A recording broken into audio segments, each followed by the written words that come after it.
Hello. हाय। मुझसे बात नहीं कर रही? मैं तुमसे बहुत नाराज हूँ क्यों? क्योंकि आप मुझे छोड़ के भाग गए थे।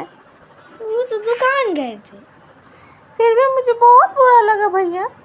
चल, मुझे आपके साथ रहना अच्छा लगता है। ठीक, ऐसे नहीं जाएंगे। मुझे हमेशा इसी तरह रखना। ठीक।